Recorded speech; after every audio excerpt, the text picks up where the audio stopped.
Добрый день, дорогие подписчики и гости канала. Сегодня с вами я, один из авторов телеграм-канала «Генерал СВР», генерал-лейтенант службы внешней разведки, тот человек, которого вы знаете как Виктор Михайлович. Сегодня у нас четверг, 16 февраля, выпуск промежуточный. Зима заканчивается, скоро весна. Так, это лирика. Хочу напомнить нашим уважаемым зрителям и слушателям о том, что под нашим вчерашним роликом вы можете оставлять в комментариях свои вопросы, на которые я отвечу уже завтра, в пятницу, 17 февраля.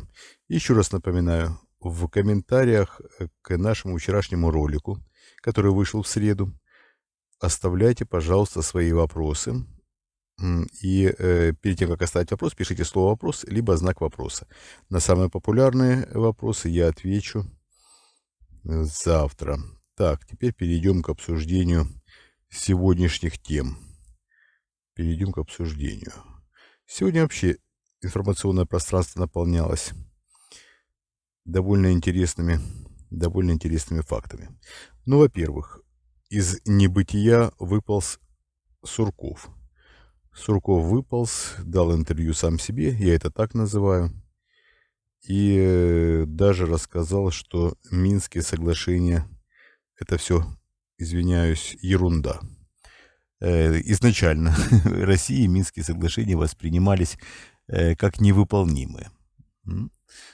Тогда все упреки Путина по поводу того, что Украина не выполняет Минские соглашения, конечно, выглядят чистым издевательством. Все вменяемые люди и так все прекрасно понимали, но Путин изображал из себя жертву, изображал потерпевшую сторону, говоря, что изо всех сил пытался наладить процесс Минский, заставить Украину его выполнять, хотя изначально знал, что условия невыполнимы. И именно поэтому начал войну. То есть войну Путин программировал изначально. Об этом говорит Сурков. Еще раз подчеркиваю, это не мои измышления, это Сурков. Сурков, надо заметить, выступил со своим интервью самому себе накануне послания Путина Федеральному собранию. Это, конечно, тоже замечательно. Надо отметить сегодня еще один интересный вурдалак, или упырь, как угодно, вылез. Виктор Медведчук. Виктор Медведчук в эфире, если я не ошибаюсь, Первого канала российского телевидения сообщил украинцам, что надо объединяться. Процент украинцев, которые смотрят Первый канал, намного ниже статистической погрешности. Поэтому кому обращался Виктор Медведчук, мы об этом расскажем уже довольно скоро.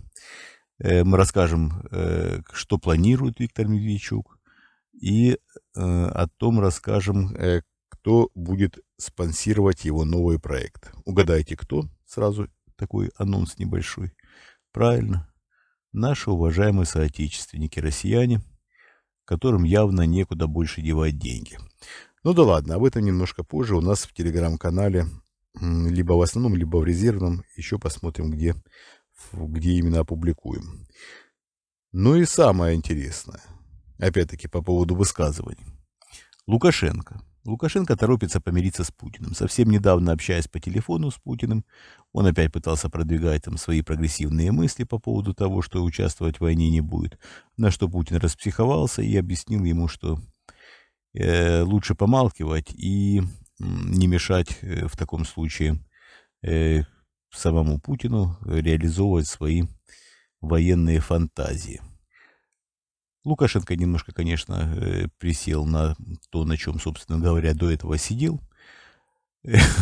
То, что собирается запретить Евросоюз экспортировать в Россию, я имею в виду сантехнику.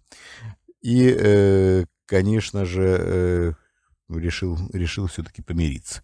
Путин согласился на встречу. Путин вообще всегда соглашается на встречу с Лукашенко с большим удовольствием. Он любит действительно Лукашенко. Когда говорят, что это там какие-то непримиримые враги, или что Путин Лукашенко просто ненавидит, это неправда. Путин действительно очень любит общаться с Лукашенко. Лукашенко ему приятен. Лукашенко в процессе разговора обволакивает, Путину это очень нравится. Лукашенко ласкает его слух, говорит все, что, в принципе, во время встречи Путин хочет услышать. Более того, Лукашенко умеет во время общения преломить сопротивление Путина и каким-то чудесным образом увильнуть от его крепких объятий. Я имею в виду, конечно же, фигурально. В прямом смысле, я думаю, Путин совсем был бы не против оказаться в объятиях, чуть не сказал Порошенко, ну, вполне возможно, Лукашенко. В объятиях Лукашенко и, конечно же, явно благоволит Путин к большим, крупным таким мужчинам. Об этом мы уже с вами говорили. И, конечно же, я уверен, что вы об этом помните. Теперь давайте перейдем еще к некоторым высказываниям. Сегодня день высказываний. Тоже довольно замечательно. Довольно замечательно. Так. Глава НАТО сегодня сообщил о том, что конфликт будет продолжаться, скорее всего, годы, что надо подготовиться к долгому противостоянию с Россией. Конфликт будет скорее всего, будет продолжаться годы. Вопрос не в том, что сказал глава НАТО. Вопрос совершенно в другом. Вопрос в том, насколько долго готовы россияне терпеть текущую ситуацию. Я думаю, что недолг тот момент, когда российские элиты взбунтуются и призовут россиян как-то решить вопрос с президентом нынешним России Владимиром Путиным. Я думаю, что этот вопрос будет решен. Я пытаюсь очень аккуратно эту тему обсуждать. Я думаю, вы понимаете, по каким причинам. Теперь еще немножко вернемся по поводу послания президенту. Действительно, обсуждается вопрос возможного признания так называемого ПМР, Приднестровско-Молдавской республики. Признание независимости. Ну и, соответственно, я думаю, вы помните прошлогодний опыт во время своего известного выступления. Путин фактически признанием независимости ЛДНР проложил путь к войне. То есть, вернее, фактически анонсировал войну. Что попытается анонсировать Путин, если вдруг, еще раз подчеркиваю, это просто как один из вариантов на сегодняшний день, который действительно широко обсуждается в окружении президента. Если вдруг Путин все-таки решит признать Приднестровье, к чему это приведет, для меня, например, большая загадка. Воевать с Молдовой, нет никаких возможностей. Разве что он решил просто уничтожить любые попытки жить в мире и в взаимопонимании с Молдовой, извините, еще раз, несколько раз оговариваюсь, все по-старому. Вот. И, конечно же, это существенным образом повлияет на ситуацию во внешнеполитическом контуре.